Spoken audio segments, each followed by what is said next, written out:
হঠাৎ একদিন আমার গার্লফ্রেন্ড আমারে ফোন দিয়া বলতেছে, তুমি কোথায় আছো? আমি যেন বাড়ি থেকে চলে আসছি। আমার মা বাবা আমাকে শুধু যন্ত্রণা দেয়। তুমি কোথায় আছো এখন বলো। আমি বললাম যে আমি আছি ঢাকায়, 2 দিনের জন্য আসছি ঢাকায়। তুমি কোথায় আছো বলো তুমি এখন।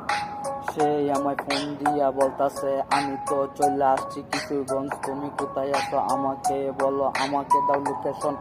আমি তোমার কাছে চলে আসবো, তোমার কাছে যেন আমি শান্তি খুঁজতে চাই। আমি বললাম দেখো আমি ঢাকায় আসছি, 2 দিন হয়েছে না ঘুমাইয়া না কায়া ঢাকা শহর থেকে এখন আমি বাড়িতে আসতেছি।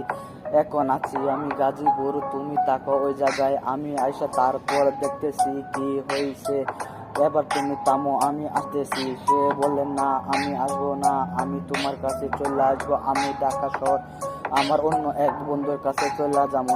আমি বললাম কোন বন্ধু তোমার বন্ধু তো অনেকেই আছে, কার কাছে যাইয়া তুমি দেখো। বন্ধু বান্ধব এই শহরে ভালো না, সেই বন্ধুগুলাই তোমারে দিব খাইয়া। তুমি আইসো না, দেখো তোমার হাতে ধরি পায়ে পড়ি, তুমি আইসো না। তুমি কোথায় আসো, তুমি থাকো ওই জায়গায়, আমি আসতেছি। তারপর দেখতেছি কি করা যায়। তুমি আমার কথাটা একটু শুনো প্লিজ।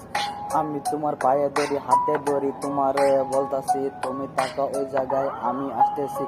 তুমি আমার কথা কেন বুঝতেছ না? তুমি থাকো ওই জায়গায়, আমি আসতেছি। হঠাৎ করে একদিন তুমি আমারে কেমনে বললা এই কথা? আমি ঢাকা শহর না ঘুমাইয়া না খাইয়া 2 দিন ধরে আসি ওই জায়গায় থাকো, তুমি আসতেছি। তারপর তোমার সাথে যা হবার হইব আমি দেখবো সবই কিছু, তোমার আসতে হইব না। আমি তো আছি তোমার জন্য, তুমি কেন বুঝতেছ না? তোমার অনেক বন্ধু বান্ধব আছে, তাদের কাছে গেলে তোমারে দিব কাইয়া, তুমি বুঝতেছ না? ঢাকা শহরের পোলাপান ভালো না, ওই বুঝা তুমি নেও। আমি তো দেখেছি ঢাকা শহরের পোলাপান কেমন আছে, কেমন কি করে, ওই তো ভালো না ওইগুলা। তুমি আমার কথা শুনো, একটু বোঝার চেষ্টা করো।